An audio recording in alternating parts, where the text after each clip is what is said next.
Bonjour, je suis Anne et je vous présente le premier podcast qui parle d'agriculture et de viticulture connectée. Vous entendrez ici des personnes qui ont intégré la solution Carnot dans leur quotidien. Comment ces boîtiers connectés, à la base destinés à remplacer les carnets de travaux, sont devenus un outil incontournable. Ici, vous pourrez découvrir, apprendre, comparer. Bienvenue sur Culture Carnot, je vous souhaite une belle écoute. Ça n'est pas tous les jours que nous pouvons rencontrer nos utilisateurs du Canada. Alors quand M. Brunet nous a dit qu'il était de passage en France, nous avons sauté sur l'occasion. Il aime voir les gens avec qui il travaille, ça tombe bien, nous aussi. Dans ce numéro, nous avons le plaisir d'écouter Louis Brunet, fondateur de la CUMA Franco-Agri, basée dans l'Ontario et qui a presque 30 ans d'existence. Ensemble, nous revenons sur l'installation de Carnot il y a maintenant 5 ans et les bénéfices que la solution a apportés, à savoir géolocalisation, précision et répartition plus juste entre les adhérents. Bonjour Monsieur Brunet, on est ravis de vous avoir. Est-ce que vous pourriez vous présenter, nous dire un petit peu votre rôle et votre activité? Moi, je suis agriculteur, membre d'une CUMA en Ontario, au Canada. C'est une CUMA qui a à peu près 28 ou 29 ans d'existence. Je suis un des fondateurs, puis on utilise Carnot depuis 4-5 ans. Déjà 4-5 ans, d'accord. Ouais. Et justement, qu'est-ce qui avait déclenché l'achat de Carnot à l'époque? Est-ce que vous aviez des souffrances, des difficultés, et qu'est-ce qui vous a donné envie d'acheter la solution Carnot? C'était au niveau des superficies qu'on faisait, c'était plus difficile de prendre les données. Quand on arrivait à la fin de l'année, on demandait aux membres des adhérents de nous donner des résultats, puis des fois ça prenait un mois avant qu'on ait toutes les données de tout le monde. Alors, la fin de l'année financière, ça prenait du temps. Tout était retardé. Maintenant, avec ça, c'est comme, on peut le faire au 31 décembre pour nous, notre année fiscale, puis c'est merveilleux. Est-ce que vous avez fait le choix de suivre des chantiers en particulier? Oui, c'était surtout des travails de sol qu'il y avait au début, puis les réservoirs à lisier qu'on a commencé, parce que c'était des grandes, comme travail de sol, des grandes superficies. Des fois, les gens, pas par être malhonnêtes, mais ils pouvaient oublier, surtout quand que tu donnes les superficies juste quelques mois plus tard, tu te dis, dans ce parcelle-là, j'ai-tu passé une fois, 2 fois, j'ai-tu fait un bout de champ que je l'ai passé 3 fois, alors là, c'est plus uniforme. C'est sûr que ça fait un peu plus de superficie que juste la superficie totale de la parcelle.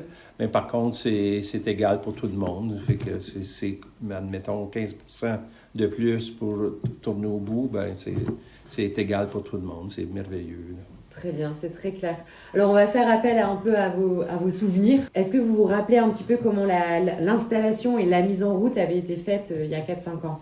Comment vous aviez procédé? Est-ce que, par exemple, justement, vous avez un nombre d'adhérents quand même assez conséquent? Comment vous étiez organisé? Est-ce que vous aviez récupéré des parcellaires ou est-ce que vous ajoutez des parcelles au fur et à mesure? Est-ce que vous pouvez nous en parler un petit peu? Au tout début, là, c'était comme 4 Carnot qu'on avait mis sur les équipements pour savoir comment ça fonctionnait, tout ça. Puis là, maintenant, de plus en plus, quand on achète une nouvelle machine ou on la met dedans, on ne demande même pas aux adhérents. C'est comme on l'installe, le bureau de direction décide, une nouvelle machine, tac, on a pu aller chercher les données.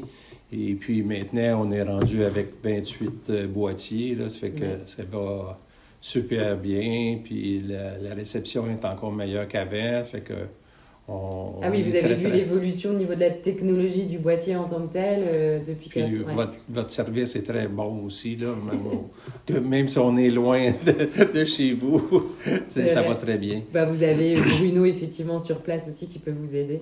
Très bien. Alors, est-ce que quand vous aviez mis en place justement la solution, est-ce que le bénéfice que vous attendiez, est-ce qu'il a été rapide? Est-ce que ça répondait à votre besoin de base?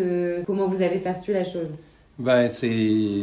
C'était quasiment instantané au niveau de la précision de chaque machinerie qui était utilisée, qui était quelquefois, il y avait des écarts assez importants pas manque de pas voulu, mais c'était plus facile comme ça, là, c'était plus précis. D'accord, donc tout de suite la précision. Très Ouais. bien. Et alors 5 ans plus tard, est-ce que c'est toujours le cas? Est-ce que vous avez d'autres bénéfices? Justement, on parlait de la facturation tout à l'heure. Comment c'est intégré dans votre quotidien?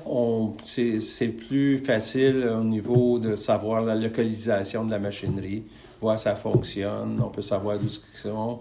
On peut discuter avec des fois l'agriculteur à côté qui l'a, ce qu'il n'a pas tellement longtemps, ben on est capable d'aller la chercher plus tôt. En tout cas, c'est plus facile comme ça. Et vous utilisez beaucoup l'application mobile. C'est ça que vous nous disiez tout à l'heure. Enfin, vos collègues, les responsables de matériel utilisent beaucoup le téléphone au quotidien. C'est tout au téléphone. Ouais, c'est tout téléphone et juste tout. Effectivement la facturation pour récupérer les données. sur le PC, mais d'accord. Okay. Le restant, c'est tout mobile. Tout mobile, ok, Ouais. super. Si vous deviez résumer un petit peu la solution Carnot, qu'est-ce que vous diriez? Et à l'inverse, pour que ce soit parfait, est-ce que vous pensez qu'il y a une fonctionnalité qui manque ou qu'est-ce que vous aimeriez avoir de plus? Disons que nous, ça nous a apporté beaucoup. Par contre, ça nous prendrait un peu de formation au niveau des utilisateurs. Ouais. Puis le système le permet. C'est juste une question de formation, que les gens puissent mettre toutes les choses comme... j'ai fait l'entretien dessus telle journée, il y a quelque chose de brisé, on prend une photo. Alors, c'est beaucoup un meilleur suivi de nos équipements dans Kumo. Ouais, plus utiliser les observations et donc aussi à nous de réexpliquer à vos utilisateurs comment le faire. Ouais. Ça, c'est totalement possible. C'est juste qu'il Ouais. faut qu'on leur montre comment faire. On fera un petit peu de pédagogie autour de ça, ouais. Carrément. Bah, super. Et dernière petite question, et je crois savoir que parfois vous notez, nous on aime bien les évaluations chez Carnot, donc sur une échelle de 0 à 10, est-ce que à combien recommanderiez-vous Carnot à vos homologues? Moi, je te dirais 9 sur 10, je peux pas dire parfait. On a l'habitude. 9, c'est déjà super. D'accord. Et qu'est-ce que vous diriez justement à vos homologues si vous deviez les convaincre de prendre Carnot, par exemple? Bien, pour nous, comme une CUMA, ça, c'est vraiment quelque chose d'important que vous devriez appliquer au niveau de certaines CUMA. J'ai eu des stagiaires au cours des années, puis je leur parle de ça depuis plusieurs années, puis il y en a qui ne sont pas encore au courant. Ou bien non, peut-être qu'ils le sont, mais en tout cas, ils ne l'utilisent pas. Je pense qu'il y aura avantage de le faire en France encore plus que maintenant. Ok, super. Eh bien, Monsieur Brunet, merci beaucoup. On était ravis, encore une fois, de vous accueillir chez nous en France. Un grand merci. C'est un grand plaisir. Merci.